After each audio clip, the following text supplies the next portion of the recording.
Hey guys, it's a beat builder here. Today's video is going to be a little bit different from the live looping covers that I normally do. I've decided to do a tutorial video on the MIDI keyboard that you see in all of my videos, the Akai MPK Mark III. So a quick disclaimer before the video starts, I'm definitely by no means an expert music producer. I am self-taught on the Akai MPK Mini as well as in the software that I use, but along the way I have learned a bunch of tips and tricks that have helped me progress in live looping and music production in general, and I'm hoping that I can share some of those tips with you guys.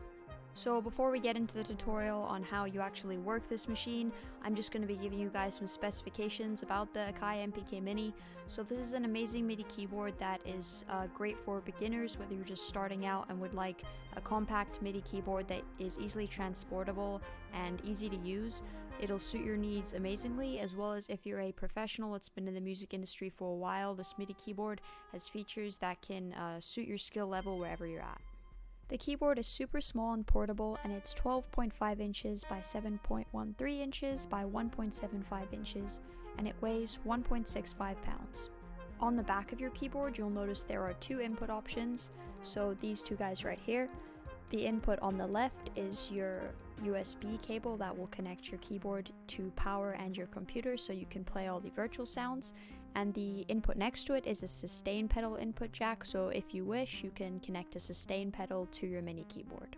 This machine has 25 velocity sensitive keys over here, and it has a 10 octave range that you can control with the octave up or down buttons, which are over here on the left hand side.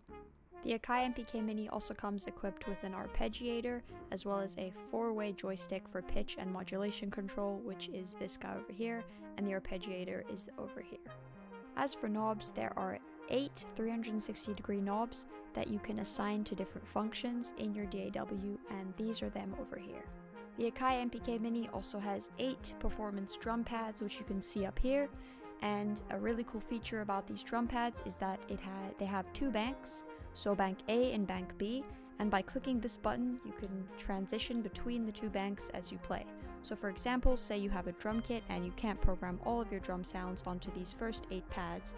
By clicking this button, you'll be transitioned into the second bank of the pads, so it's still the same kit, just different sounds that are loaded on these 8 pads, and this feature is really useful if you would like to quickly switch between a drum sound during a live looping cover or while doing any sort of recording. When you receive your mini keyboard, you'll notice that it does come with free software, and this free software is called MPC Beats, and that is just kind of the software that Akai includes complimentary with the keyboard. You obviously don't have to use that software with this mini keyboard if you don't want to, but it's a great place to start if you're just a beginner looking to gain some experience making easy beats and loops. This mini keyboard is really nice in the way that it is super versatile with what DAWs or digital audio workstations you would like to use with it. It connects to all of the mainstream ones such as Ableton, FL Studio, Cubase, Studio One, and any other DAW that you wish to use. As you can see on my mini keyboard right now, because I'm not currently connected to any other software, it actually says here Program MPC Beats, and that is what this keyboard is currently connected to. If you do wish to change the program of your mini keyboard that you're using and you want to use a different DAW or digital audio workstation, you can just click the program change right here, and you can cycle through different program options, and you can change your program by using this button right here. So one of the first things you're going to want to do when you receive a mini keyboard or any type of music equipment is you're going to want to download a driver for it so your computer can pick it up and register with the system.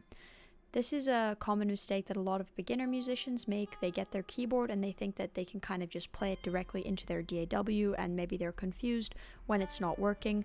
Don't worry, there's nothing wrong with your instrument, you just need to connect it so your computer can pick it up.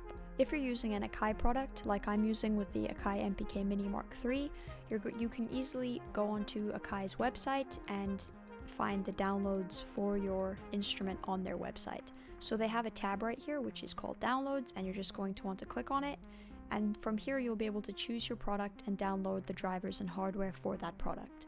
So in our case, I'm going to go and download the hardware for this keyboard, the MPK Mini Mark III, not to be confused with the Mini Play Mark III, because that is actually a different MIDI controller with onboard sounds, but yeah, you're just going to want to click on the MPK Mini Mark III.